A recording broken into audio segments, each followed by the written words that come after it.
You wake up, but you're already tired. Your eyes are open, but your soul feels heavy. You scroll through your phone. A smiling couple, a luxury vacation, someone your age driving a car you can't afford. And then you look at your own life, and it just feels pointless. You tell yourself, maybe I'm just depressed. Maybe something's wrong with me. But what if I told you, you're not broken, you're not weak, you're just untrained. Untrained to deal with life's chaos. Untrained to find peace in uncertainty. Untrained to face hardship with clarity. And that's not your fault. No one taught you how to live. No one taught you Stoicism.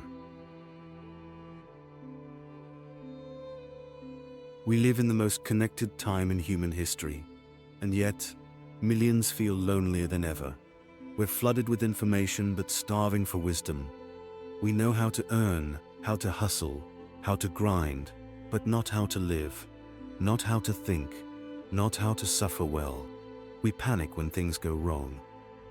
You chase highs to numb the lows. We expect life to be easy, painless, fair. But life isn't fair. Life is unpredictable, brutal, beautiful, and short. And Stoicism was born for that kind of life. Not a life of comfort, but a life of meaning. Stoicism is a 2,000-year-old school of thought. It was not created in classrooms, but in battlefields, palaces, prisons, and poverty. The Stoics asked one question: how do we live a good life in a world we don't control?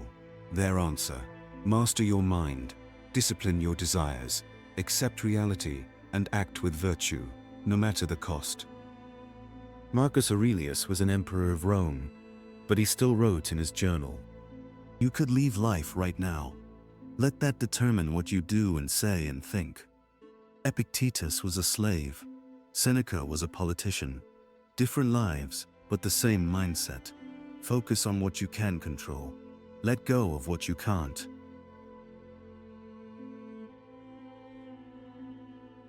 You think you're depressed, but maybe you're just disconnected. Disconnected from silence, from nature, from your purpose, from your inner peace. You live in a world that trains you to fear discomfort, but the Stoics trained themselves to embrace it. You're told to avoid failure, but the Stoics saw failure as a teacher. You were raised to believe you are the center of the universe, but the Stoics reminded themselves, you are just one small part of the whole. Act accordingly. What if your sadness is just a signal, a wake-up call, not a curse, but a compass, pointing you back to something you've forgotten: strength, perspective, stillness.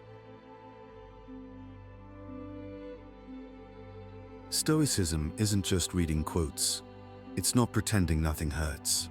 It's a daily discipline, a mindset forged in fire.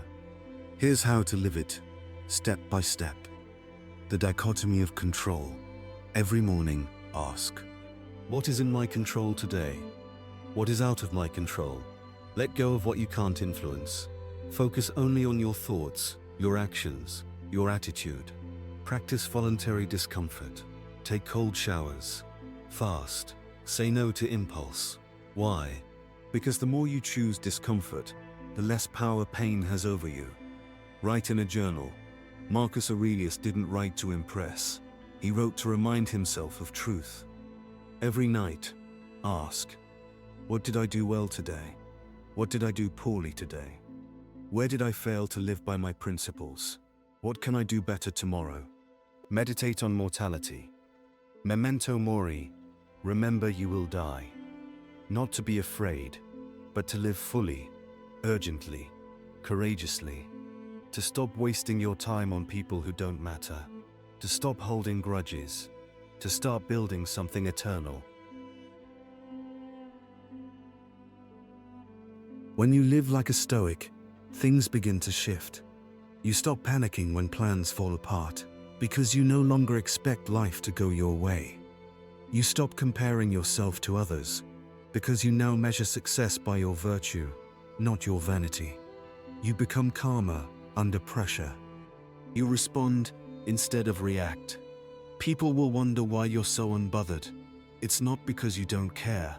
It's because you finally know what to care about. That's the Stoic path. Not emotionless, but emotionally wise. Not passive, but powerfully focused. Not cold, but deeply alive. You stop living for the weekend. You stop chasing external things. You start building internal peace. You're not depressed. You're just disconnected from who you really are. A resilient, capable, focused soul. But you must reclaim your mind, one thought at a time, one moment at a time. The world is chaotic. You must be still. The world is loud. You must be clear. The world is fake. You must be real. Practice Stoicism. Not tomorrow, not next year, now. Because time is passing. And as Marcus Aurelius said, waste no more time arguing what a good man should be. Be one. If this message spoke to you, like, subscribe, and share. Not for the algorithm, but to help someone else find peace in the chaos. Become unshakable. Become free. Become stoic.